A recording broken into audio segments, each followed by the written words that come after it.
Okay, so I'm Mr. Brandt, coming to you from my back porch in Easton, Pennsylvania. This is a weird episode of The Cutting Edge.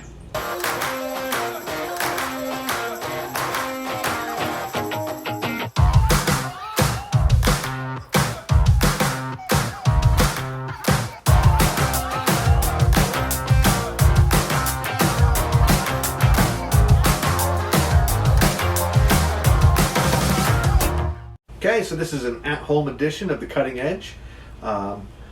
Coming up towards the end of this week, we should start seeing some releases. I think I'm going to break it down into several episodes that I'll release maybe every couple days or so. Haven't quite figured it out yet. But I have video kids at home right now. They've been working on personal vlogs, and they're going to share some of their experiences with me and with all of you to let us know, how things are in their neck of the woods and how they're dealing with all this. So you got that to look forward to. Again, by the end of this week, you should see those things. The other thing is, I'm putting this out because this is kind of an example for my students.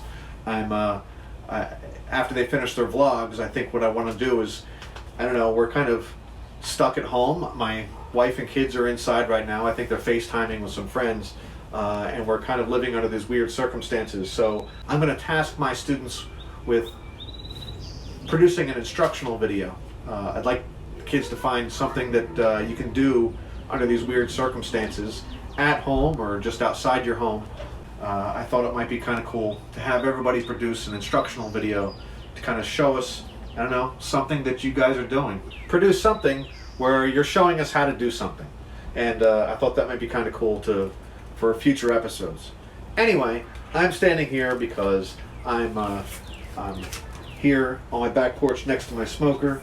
And I've put together one as an example for my students, and also, maybe entertaining purposes, and maybe you might pick up something along the way. I love to cook, so I'm going to show you a cooking video here and a cooking demonstration. So, hope you enjoy, and we'll catch you on the next episode.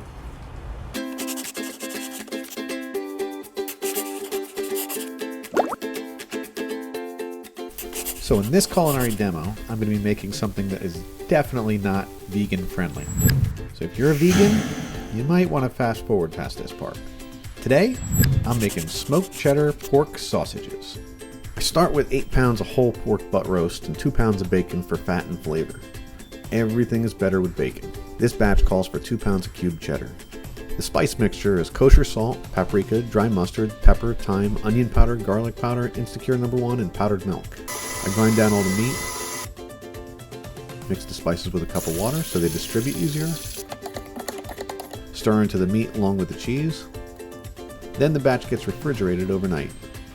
The next day it's ready to stuff into natural pork casings. I've got a lamb sausage stuffer that can handle 5 pounds at a clip.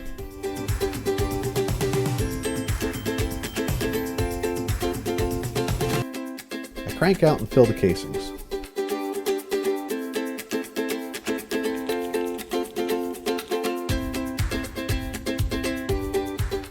Then I twist into 6-inch links, alternating between clockwise and counterclockwise with each twist.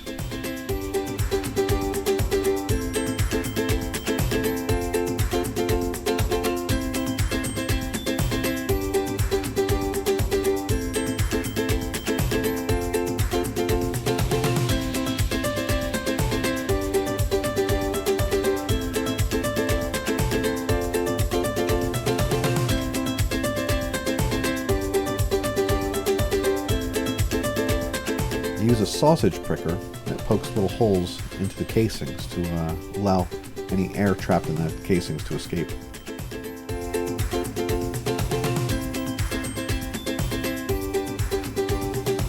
Then the batch gets refrigerated overnight.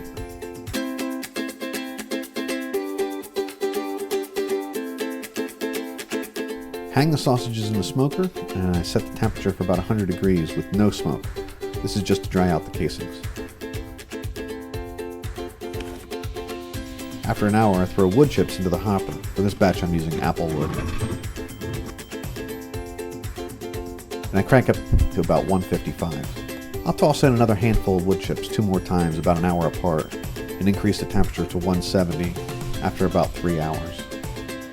When the internal temperature of the sausage reaches 152, that's the magic number, it's time to pull them.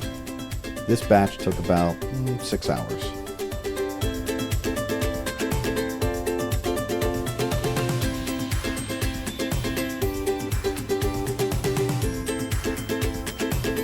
I moved them to the sink where they take a cold water bath.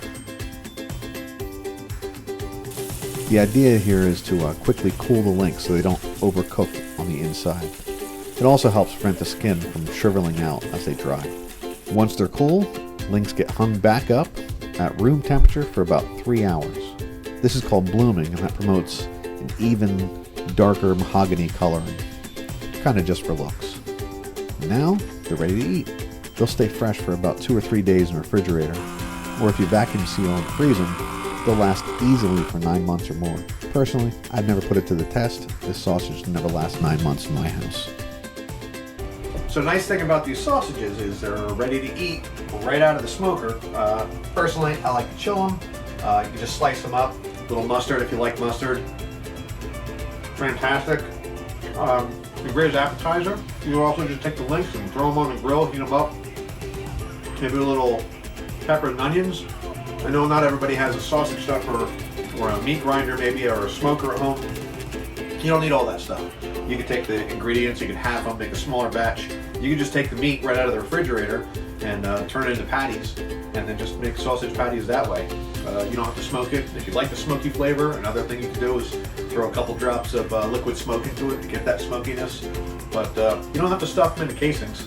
Yeah, so there you go. Remember, stay tuned next week. We're going to check out some personal vlogs, and then after that, we're going to see what some of the kids come up with for instructional videos. I'm really looking forward to it. Till next time.